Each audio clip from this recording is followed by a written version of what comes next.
Hello students, RCC के इस नए लेक्चर में सभी का स्वागत है। आरसीसी के आज इस नए लेक्चर में हम लोग देख लेते हैं ऑब्जेक्टिव क्वेश्चंस कुछ, है ना, मल्टीपल चॉइस क्वेश्चंस कुछ जो एग्ज़ाम पॉइंट ऑफ व्यू से इम्पोर्टेंट है। ठीक है, और टॉपिक हम लोगों ने लिया है जैसे आपका कुछ बॉन्ड स्ट्रेंथ है ना, स्लैब है, कॉलम है, तो इन सब टॉपिक्स मिक्स हैं। ठीक है, तो देखते हैं कुछ इंपॉर्टेंट क्वेश्चंस डिस्कस कर लिया जाए विद सॉल्यूशंस। ठीक है, तो देखा जाए तो पहला क्वेश्चन आपका है the shear reinforcement in RCC is provided to resist. Shear reinforcement होता है, मीट नहीं होता है, पहली बात तो शियर रिइंफोर्समेंट होता है। ठीक है, कहने का मतलब है कि आरसीसी में शियर रिइंफोर्समेंट प्रोवाइड किया जाता है टू रजिस्ट। क्या रजिस्ट करने के लिए शियर रिइंफोर्समेंट प्रोवाइड किया जाता है ना। तो याद करिए, हमने शियर रिइंफोर्समेंट पढ़ाते ही समय हमने बताया था कि कंप्रेशन तो चलो ठीक है, बताया था आपको कि जो आपका ये आप जैसे कोई भी आपकी प्लान है, बीम का है ना सेक्शन है, तो उसमें जो भी आपके प्लेन होते थे, प्लेन में आपकी देखो, याद करो आप, प्लेन में आपकी क्या होता था कि डायगोनल टेंशन आती थी, है ना। डायगोनल ऐसे ब्रेक करता था शियर की वजह से, ये इधर चला जाता था और ये इधर चला जाता था, तभी ब्रेक होता था। ठीक, तो देखा जाता अगर ये इधर चला जाएगा, ये इधर चला जाएगा, तो दिक्कत क्या करता था, टेंशन ही तो लग रहा है। ठीक, तो डायगोनल टेंशन की वजह से क्रैक्स आते थे। ठीक, क्लियर। तो इसीलिए हम डायगोनल टेंशन ना आए, इसीलिए हम क्या करते थे, शियर रिइंफोर्समेंट प्रोवाइड करते थे। इसके बार उसमें वर्टिकल स्टीयरअप के तरीके से या है ना बेंट अप बार प्रोवाइड करते थे। तो इसमें डायगोनल टेंशन ऑप्शन होगा। ऑप्शन पहला है वर्टिकल शियर, दूसरा है हॉरिजॉन्टल शियर, तीसरा डायगोनल कंप्रेशन, चौथा डायगोनल टेंशन। तो यहाँ पे हमारा चौथा ऑप्शन सही हो जाएगा। क्योंकि लॉजिक के साथ पढ़िए, नहीं कि रटिए इसका ABCD, ऐसा नहीं करना। ठीक है, नेक्स्ट क्वेश्चन है the for RCC member of beam submerged under sea water. एक आरसीसी बीम है, एक आरसीसी बीम का एक मेंबर है, आरसीसी बीम है, सबमर्ज मतलब डूबा हुआ, अंडर सी वाटर समुद्र के पानी में डुबो दिया गया है। मतलब समुद्र के अंदर अगर कंस्ट्रक्शन हो रहा है तो क्या होगा, कुल मिला के कहने का मतलब ये है the cover should be more than specified value by. Cover ज़्यादा होना चाहिए। देखिए क्या ये IS कोड जो हमारा 456/2000 है, उसने अलग अलग स्पेसिफाई कर रखी वैल्यूज़, स्लैब के लिए अलग, बीम के लिए अलग, कॉलम के लिए अलग, कि कितनी कवर होनी चाहिए। उसमें भी उन्होंने वैल्यू स्पेसिफाई किया है कि सी वाटर के लिए क्या होगा, जब सी वाटर के लिए बीम सबमर्ज्ड हो। तो यहाँ पे तीन चीज़ रखना है, बीम देखना है, सी वाटर देखना है, और कवर पूछा जा रहा है। ठीक है, शुड बी मोर देन, तो कितनी कवर होती है। ठीक है, बीम के लिए सी वाटर के केस में, तो सी वाटर केस में 40 से ज़्यादा होती है। ठीक है, तो more than specified value 10 mm दिया है, 40 mm, 20 mm, 60 mm, तो यहाँ पे मोर देन 40 mm हो जाएगा। क्लियर। अच्छा, तीसरा क्वेश्चन है while designing RCC piles as a column. जब हम आरसीसी पाइल्स को एज अ कॉलम डिजाइन करते हैं, इट इज कंसीडर्ड एज, जब पाइल्स होती हैं, पाइल फाउंडेशन होती है, एक्चुअली फाउंडेशन जो नींव होती है उसके कुछ टाइप्स होते हैं ना। पाइल फाउंडेशन एक होता है, सबसे गहरी नींव जो होती है उसको कहते हैं। ठीक है, गहरी नींव जो होती है, डीप फाउंडेशन के टाइप्स होते हैं पाइल फाउंडेशन। ठीक है, तो अगर उसको हम कॉलम की तरह जब डिजाइन करते हैं तो क्या मान के चलते हैं, आपको पता है कॉलम के कुछ टाइप्स होते हैं। टाइप्स कैसे होते हैं कि पहला दोनों एंड फिक्स हैं, है ना, यहाँ भी फिक्स है, यहाँ भी फिक्स है, जैसे भट्टे की चिमनी, है ना, या आपका कोई भी पोल ले लो, तो पोल में क्या है, कोई खंभा है तो क्या है, नीचे फिक्स होता है, ऊपर फ्री होता है। ठीक, तो कॉलम भी ऐसे होगा, कब पाइल जो होगा, अगर कॉलम की तरह डिजाइन किया जाएगा तो ऐसा ही कुछ होता है। ठीक है, ठीक। अब बात आती है कि क्या दोनों एक तरफ फ्री होता है चिमनी या खंभे की तरह, तो नहीं, फिक्स भी होता है भाई। ऊपर एक तरफ फिक्स होगा और दूसरी तरफ हिंज होगा, लगा रहेगा ना। ठीक, तो यहाँ पे क्या है, हिंज एट बोथ हिंज, दोनों तरफ से हिंज है, नहीं, ये नहीं होगा। देखो 4 ऑप्शन दिए होते तो ये नहीं देखना कौन सा सही है, ये देखो कि कौन सा नहीं है। तो 3 नहीं है तो चौथा अपने आप निकल आएगा। ठीक है, फिक्स्ड एट बोथ एंड, नहीं, fixed at one end hinged at other end, चौथा रिस्ट्रेन्ड थ्रू आउट, हाँ तो सी होगा fixed at one end and hinged at other end. ठीक है, क्लियर, ऐसे पता चल जाएगा। नेक्स्ट है in RCC columns with spiral reinforcement. देखो स्पाइरल आ गया, स्पाइरल इन्फोर्समेंट मतलब बताया था हमने ऐसे करके, ठीक है, हेलिकल वाला, ठीक है, ऐसे करके आया था। चलिए, minimum number of longitude bars, minimum number of longitudinal bars in contact with spiral shell be less than, minimum number of longitudinal bar in contact with spiral shell be less than. जो minimum number of bars हैं longitudinal वाली, है ना, spiral अगर enforcement हो रहा है तो किससे कम होनी चाहिए, कितने नंबर से कम होनी चाहिए।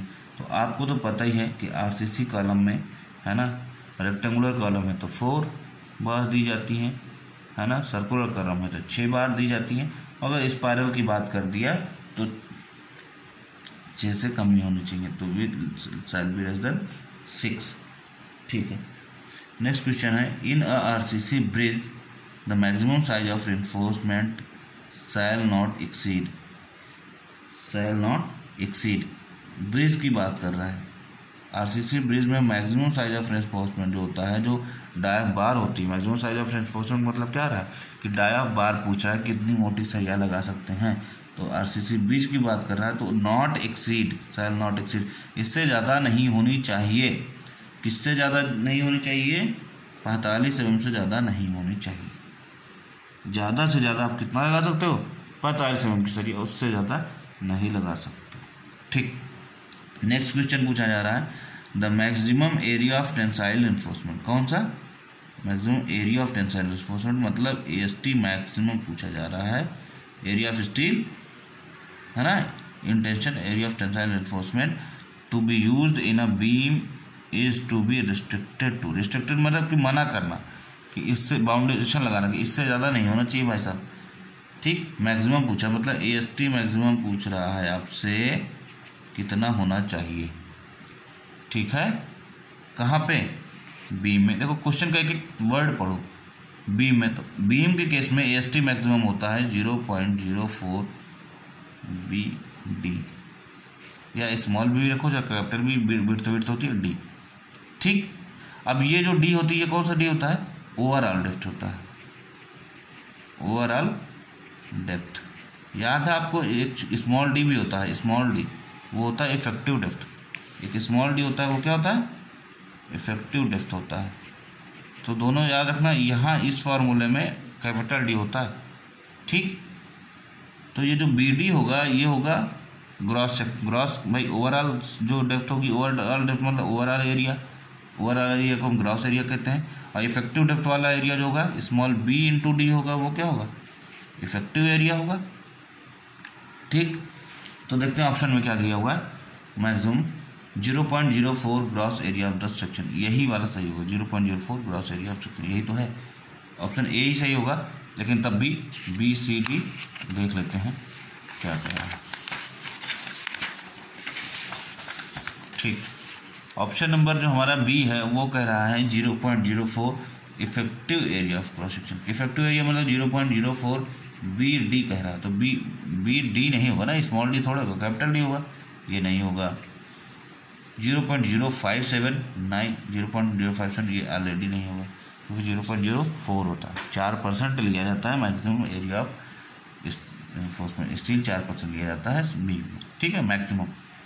ओके, नेक्स्ट क्वेश्चन है in one way slab distribution steel, दो स्टील होती है हमने बताया था, एक आपका लॉन्गिट्यूडनल बार्स होते हैं जो क्या होता है, मेन इन्फोर्समेंट बार होता है, एक डिस्ट्रीब्यूशन स्टील जो क्या होता है उसके जस्ट परपेंडिकुलर होता है। इज टू प्रोवाइडेड, क्यों प्रोवाइड किया जाता है डिस्ट्रीब्यूशन बार, पहला ऑप्शन दे रहा है, पहला statement to distribute load properly, दूसरा ऑप्शन दे रहा है टू डिस्ट्रीब्यूट सेकेंडरी स्ट्रेसेस। तो जाहिर सी बात है कि जो मेन रेनफोर्समेंट बार होता है ना, वो तो आपका बेंडिंग मोमेंट झेलता ही झेलता है, जो डिस्ट्रीब्यूशन स्टील्स का नाम ही होता है डिस्ट्रीब्यूशन बार, है ना, वो क्या करता है, लोड भी प्रॉपर डिस्ट्रीब्यूट कर देता है और सेकेंडरी स्ट्रेसेस भी स्ट्रेस क्या होता है, मेन स्ट्रेस तो झेल देता है वो आपका मेन बार। ठीक, इसलिए उसका नाम है मेन बार, लॉन्गिट्यूडनल बार। इस डिस्ट्रीब्यूशन स्टील को हम ट्रांसवर्स बार्स भी कहते हैं। ठीक है। तो ये लोड प्रॉपरली झेल लेता, डिस्ट्रीब्यूट करता है और सेकेंडरी स्ट्रक्चर डिस्ट्रीब्यूट करता है। तो देखते हैं, सही तो दोनों है, both A and B are correct, A is correct but B is false, A is false and B is correct, both A and B are, पहला ही ऑप्शन सही है, both A and B are correct. ठीक, okay. Next question कह रहा है a slab may be designed as one way slab. क्या कह रहा है, a slab may be designed as one way slab if the ratio of longer dimension to shorter dimension exceeds. वही L Y by L X जो है वो क्या होना चाहिए कि वो हम बोले वन वे स्लैब है। क्या होना चाहिए कि हम बोले वन वे स्लैब है। तो क्या होना चाहिए भाई, डायरेक्शन एक्सीड्स, दो से कम या दो से ज़्यादा, दो से ज़्यादा, दो से ज़्यादा होगा तो क्या होगा, वन वे स्लैब। अगर less than or equal to 2 होगा तो two way slab. Clear, option होगा 2, 1.5, 1.75, 2.5 होगा ही नहीं। तो ये अगर आपको नहीं भी पता है कि ये प्लस ग्रेटर देन होता है और आर इक्वल टू होता है, तो ऑप्शन देख के आप बता सकते हैं कि 2 का तो होता ही है, 2 से कम ज़्यादा। तो अब 1.5, 1.75, 2.5 तो होगा ही नहीं, तो ऑप्शन चाहिए 100% चाहिए। नेक्स्ट क्वेश्चन है if FE 415 steel is used, minimum distribution steel is provided to be provided is इतना % ऑफ मेन इन्फोर्समेंट। याद करिए कि 0.15 और 0.12% है ना। जो स्टील बार है वो HYSD के लिए देखा हमने बताया था आपको, ये सब कोड में दिया हुआ है। HYSD के लिए क्या बताया था, 0.12% स्टील लगती है ना, बताया था। तो minimum distribution steel is to be provided is 0.12% of main bar, मतलब 9th का ए होगा। ठीक, नेक्स्ट क्वेश्चन है if AST is the area of steel required per metre width of slab. देखो हमने बताया ना स्लैब के केस में बी की वैल्यू क्या होती थी, 1000 mm या 1 मीटर। क्या है, F is the diameter of bar in mm। F क्या है यहाँ पे, the maximum spacing to be provided is found from the relation 5 max पूछ रहा है, सॉरी SV मैक्स। SV क्या होता है, SV का फार्मूला क्या होता है भाई बताइए। SV का फार्मूला हमने आपसे बताया था AST small upon capital AST into 1000, यही बताया था। ठीक, और ये भी बताया था कि जो ये AST है वो आपका फार्मूले से आएगा, लेकिन जो स्मॉल AST है वो एक बार का है। एक बार का क्या होता है, π/4 इंटू 5² यही तो होता है। तो देखा जाए तो क्या होगा, π/4/5² अपॉन कैपिटल AST इंटू 1000। ठीक, क्या आएगा, AST/π/4, ये नहीं होगा, AST ऊपर है AST नीचे ये है, इसमें 1000 मल्टीप्लाई नहीं, मतलब बी वाला सही।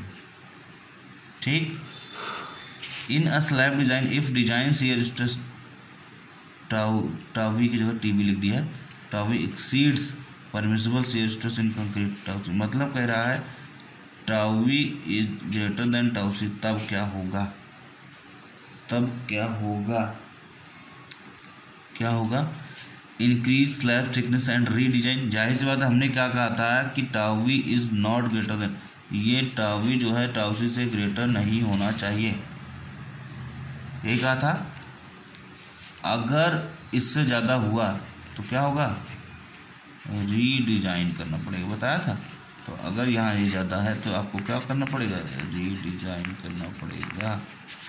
ठीक, तो increase slab thickness and redesign, पहला तो सही है। दूसरा क्या है, प्रोवाइड शियर इन्फोर्समेंट ना।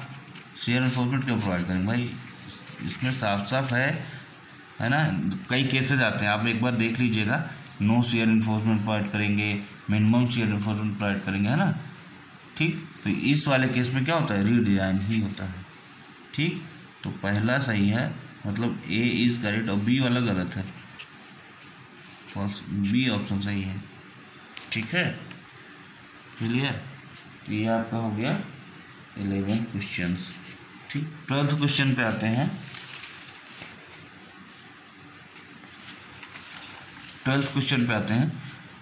12th क्वेश्चन कह रहा है to satisfy deflection criteria the span to depth D ratio, span L to depth D ratio in a simply supported slab shall be not less than. याद करिए L by D का ratio बताया था हमने इसके लिए, सिंपली सपोर्टेड बीम के लिए कितना होता है 20 बताया था, इसका 15 20 25 36 20 होगा। ठीक, कितना होगा 20 होगा इसका। Clear, simply supported slab shall be not less then 20 से नीचे नहीं होना चाहिए। क्लियर। अच्छा, फिर है in designing a cantilever slab of span L to start with depth of slab may be assume as, कितना होता है कैंटिलीवर के लिए, याद करो L by D equals to 7, तो डी इक्वल्स टू क्या आएगा एल बाई 7 आएगा कि नहीं आएगा, तो ये पूछ रहा है एल बाई 7 हो जाएगा पहला।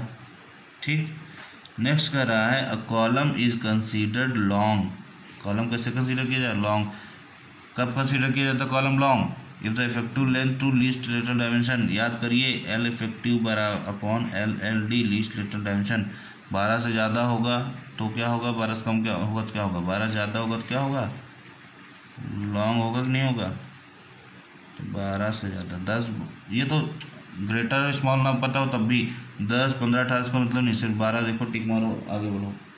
ठीक, ओके, एक मिनट वो कहाँ गया भाई हमारा, हाँ तो ये आ गया। नेक्स्ट क्वेश्चन है आपका the maximum eccentricity to be considered in RC column of length L is, आपको पता है इसमें कुछ सोचने वाली बात ही नहीं, फार्मूला आपको पता होना चाहिए L by 500 plus least lateral dimension upon बोलो 30, तो यहाँ क्या एल बाई 500 दो में है, एक में 25 है नहीं अपॉन 30 होता है, बी होगा इसका। ठीक, ये सब तो फार्मूले बेस्ड क्वेश्चन है। ठीक है, चलिए नेक्स्ट चलते हैं। In the limit state of collapse flexor the maximum compressive strain in concrete in axial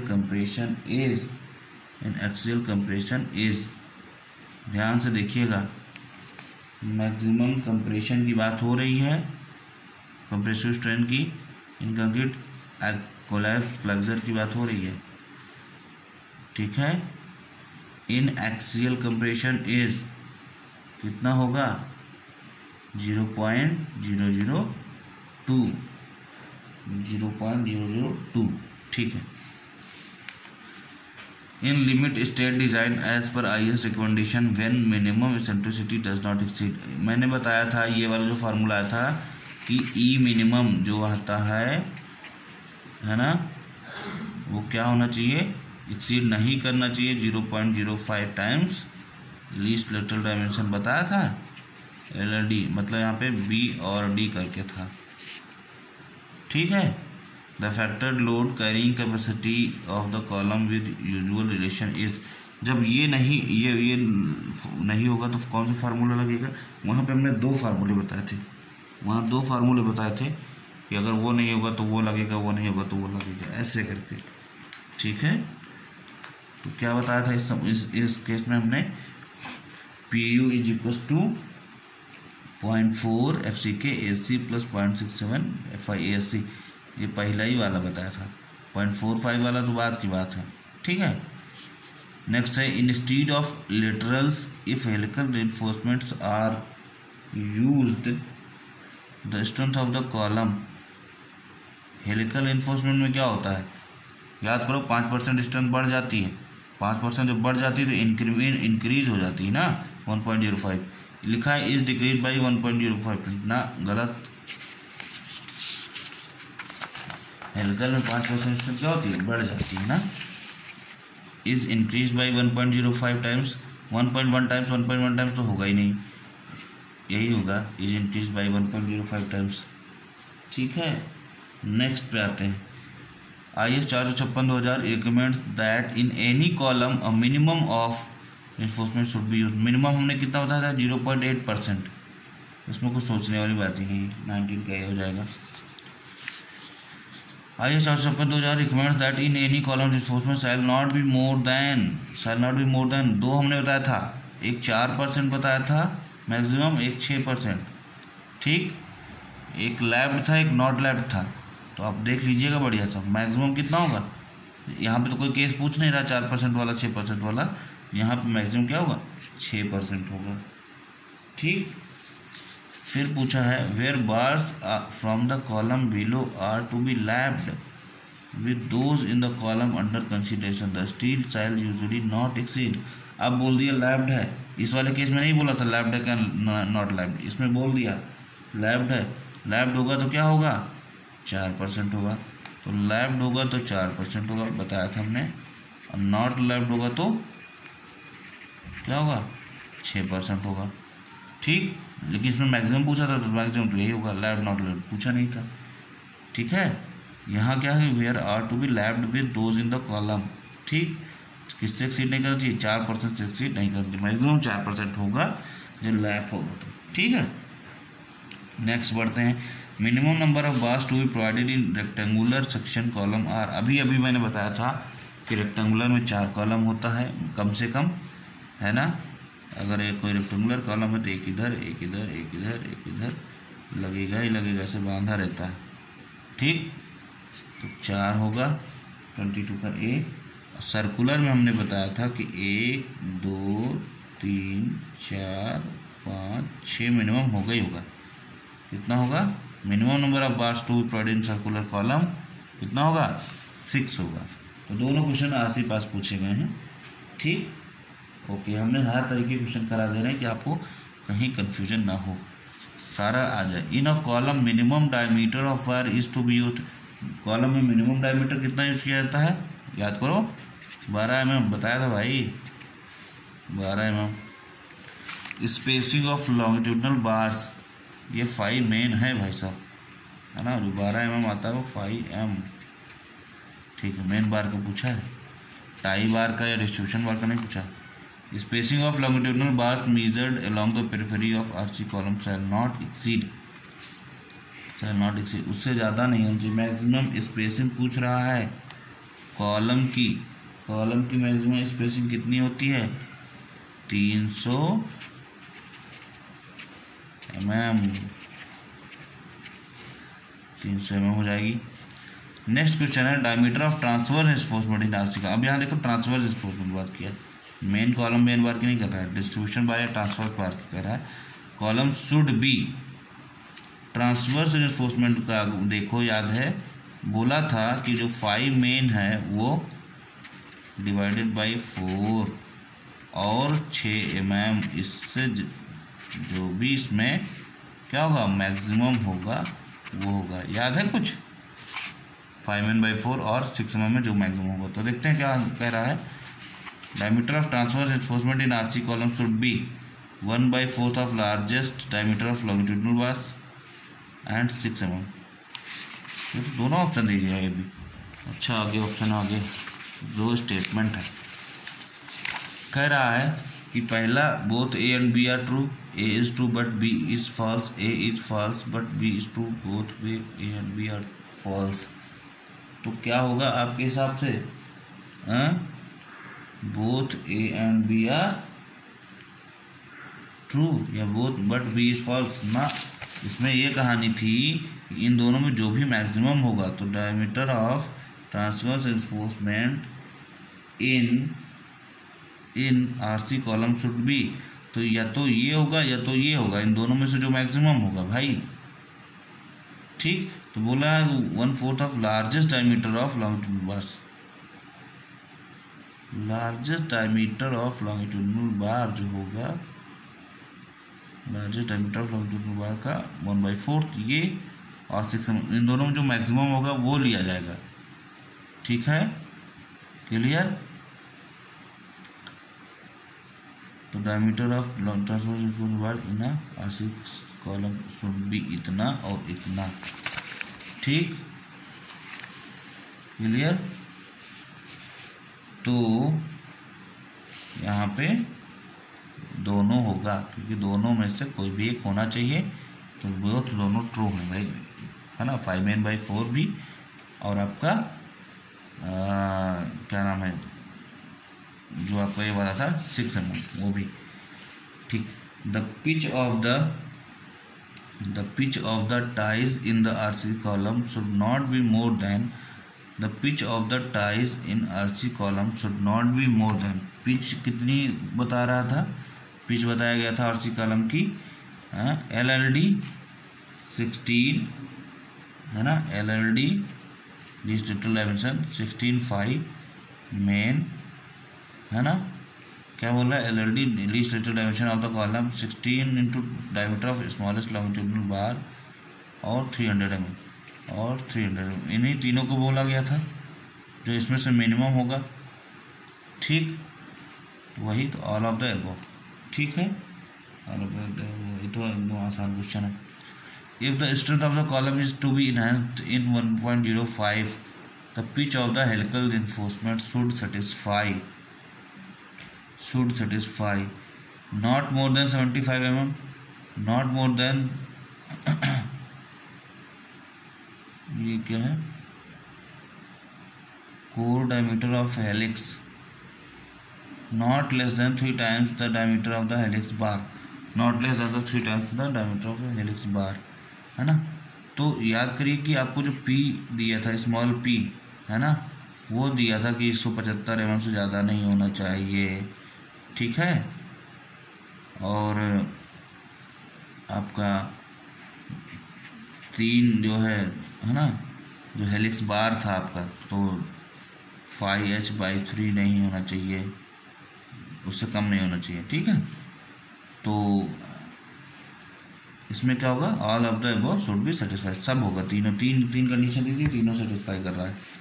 column should be design for, column किसके लिए डिजाइन किया जाता है, याद करो, मिनिमम एसेंट्रिसिटी कितनी होती है, ई मिनिमम, जो फार्मूला निकलेगा वो है ना, और 20 mm विच लिखा रहता था L/500 प्लस है ना B और D/30 और 20 mm which ever is minimum, यही बताया था हमने।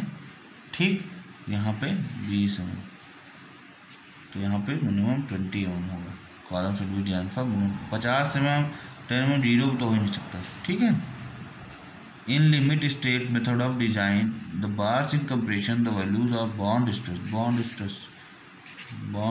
of BD shall be, compression की बात कर रहा है भाई साहब। कंप्रेशन में क्या होता है, याद करिए, कंप्रेशन में 25% जो स्ट्रेंथ है वो इंक्रीज कर जाती है, और अगर वहीं HYSD की बात कर दें तो 60% इंक्रीमेंट, तभी तो हम 1.25 1.6 से मल्टीप्लाई करते थे। यहाँ पे HYSD की बात तो बोला नहीं है, यहाँ सिर्फ इतना बोला है 25% इंक्रीज बाई 25%, डिक्रीज बाई 20, ये होगा बी। ठीक, तो देखा आप लोगों ने कि इतना इजी क्वेश्चन था, आसानी से सॉल्व हो गया। ठीक है, ये आपके 30 क्वेश्चंस रहे, तो ऐसे ही ढेर सारे और क्वेश्चंस हम लाते रहेंगे, और आप लोग भी प्रैक्टिस करते रहिए, जो इम्पॉर्टेंट हो, जो एग्जामिनेशन पॉइंट ऑफ व्यू से इम्पॉर्टेंट हो। तो ठीक है, नेक्स्ट वीडियो में मिलते हैं फिर।